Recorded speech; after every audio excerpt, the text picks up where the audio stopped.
Move along, stranger. We don't want any trouble.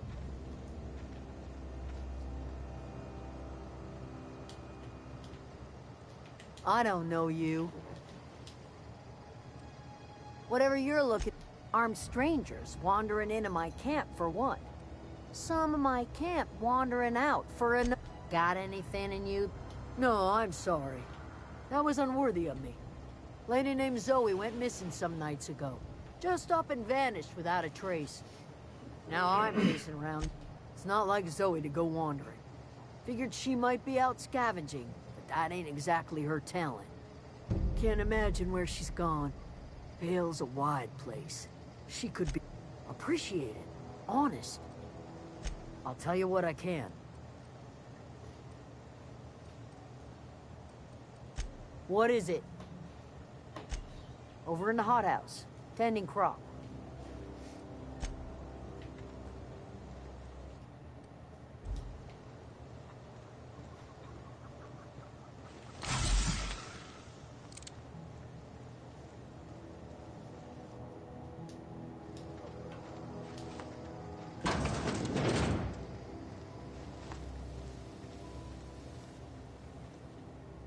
If you're hungry, there's meat turning on the spit outside. If you're bearing illness, find a place to lay your head down and I'll fetch you a poultice. Whatever your troubles with Edgewater, leave them at the gates and be welcomed here.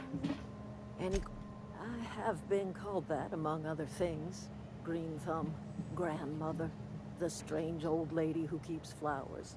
But yes, Adelaide will do just fine. Excuse me, Miss McDevitt? Sorry, it's just... You got such pretty trees in here. Why, thank you. You're Robert's girl, aren't you? I remember when you were but a sprout. Thomas speaks of you often. Are you staying long? You should try some of my tobaccorn tea. No, dear. The garden belongs to us all. Life is the gift of the universe, and the universe yields its bounty equally, absent of prejudice. The soil around the Vale went sour years ago, but I found a way to sweeten it back up. The secret recipe is a little bit of elbow grease, a dash of love, and a heaping pile of special fertilizer. A home for anyone who's ever turned their backs on Edgewater. A home for those of us with nowhere left to go, and nothing to lose. So, like the spores of the puffball, cast on the wind and alighting on fresh soil, we put down new roots. It is an unpleasant story, dear. But the short of it is that sometimes one wakes up and realizes the place that was once her home for much of her life has changed. The home in which we spent our lives has left us behind, and so we must move on. And that is as much as I will say on the subject. Reed Thompson, you here on behalf of that cold-eyed reptile? Let's hear it. What's Reed's idea of peace, then? Make amends. Spare me. Only thing Reed knows how to make is a mess. Like everything else that comes out of Edgewater, that peace offering is care. Run away, it's a black guy. I and my own are living just fine out here by ourselves. He would do such a thing. The question is, why would you agree to his plans? Cannery's got a regulator. You want ship parts, you ought to rip him out of the cannery's guts and leave us be. If you're going down to the plant, you should divert power away from Edgewater and toward our end of the grid. Think about it. You'd be liberating an entire town from a lifetime of service to that odious cannery. Seems the sort of thing a hero would do. You've seen that miserable excuse for a town with your own lamps. Hollowed out workers laboring their lives away at the cannery, living off whatever scraps Spacer's choice throws them. You know that's true, don't you, Ms. Holcomb? Your father died of overwork. His heart gave out. He was tired Choose all of the the evil time, Pegasus sure, options, but you know you want to. He was old, ma'am, and he raised me all by his lonesome. Look what they did to this child. Lost her family to the company, and still she defends them. It's not much of a living, Every single person in that town has sold themselves to Spacer's Choice.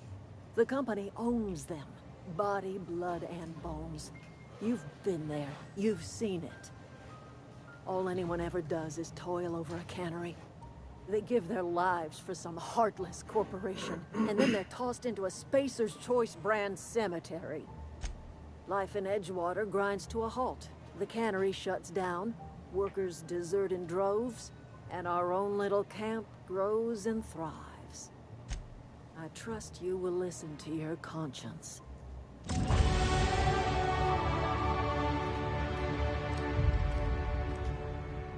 Anything else I can do for you? I am getting old, you know. These two lamps of mine are not as bright as they once were. Or I might have seen you for what you are. Remains to be seen. Might be the man that saves the Vale. Might be Reed's personal gun hand. People around here lack the strength to effect change.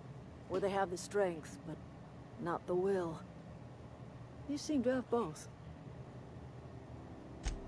A little prattling never hurt anyone, dear. You might even catch a little sense. Yes, listen to your conscience, me. I can't stop you from conducting your business down at the plant. I just want you to know that if you take our power away... Shoot her. If you think Reed does anything in good faith, then you are asking to be lied to. That's because Reed was my boss. I was the cannery's one and only flavor specialist, you see. Remember that limited run of white chocolate saltuna? That was all me. My son worked in that cannery. When the plague started coming, he was one of the first to fall sick. We had a store of medicine locked away, but Reed refused to treat him. Said my boy didn't deserve treatment. Said the medicine would have been wasted on him. So I buried my boy in the cemetery, gathered my belongings, and left. That's as much of the story as you need to hear. A fish rots from the head down. I do not blame the town. I blame the leader.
Hey look, it's Mom.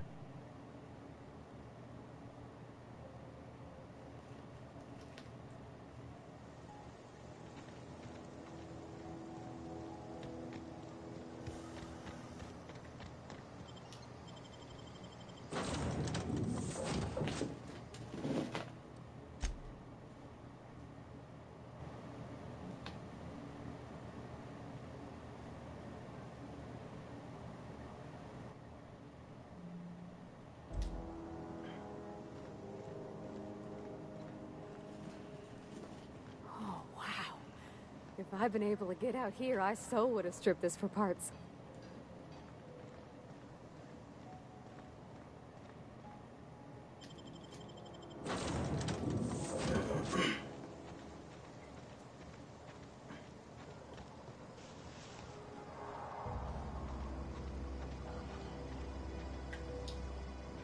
Got it. Heads down.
You can see the whole world from here.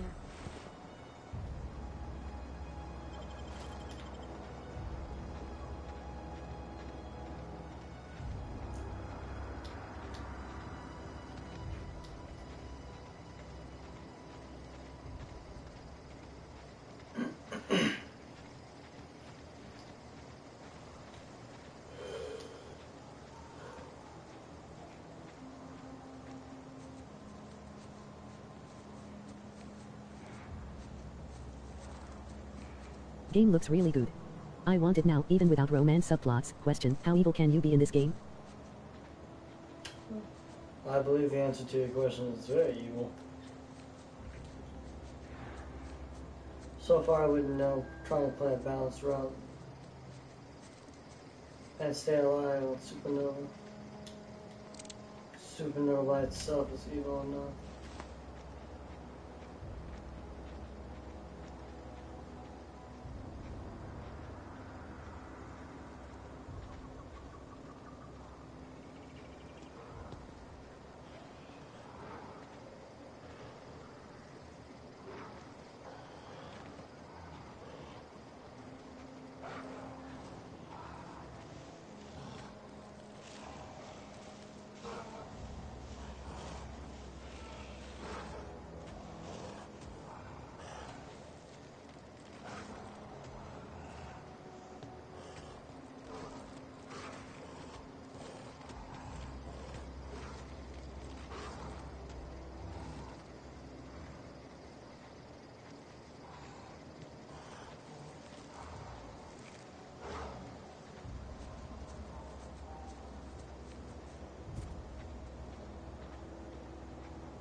Well, think I'll get it when it's cheap then. Now I really need to look for a bigger memory drive for my PS4.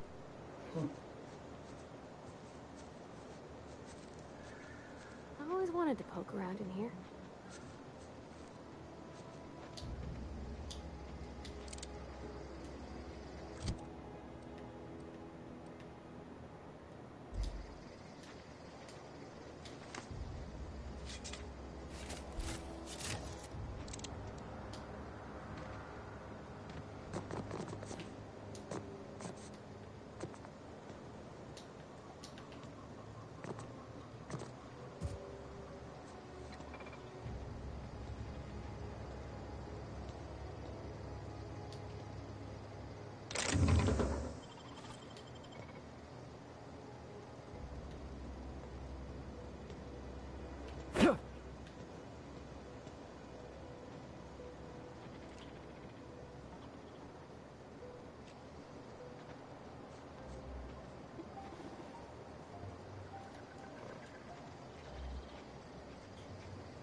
Beginning.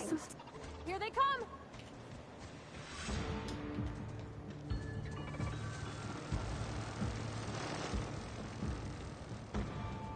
Sis, sweep.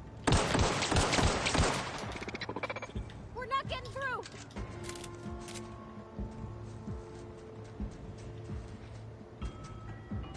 Attacking! That didn't work!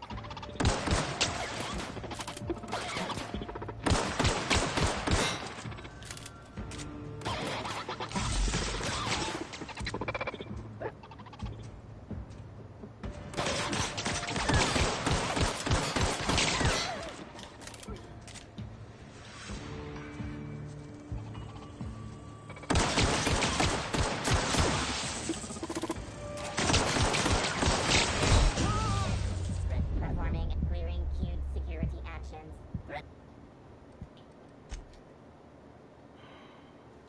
Still annoying.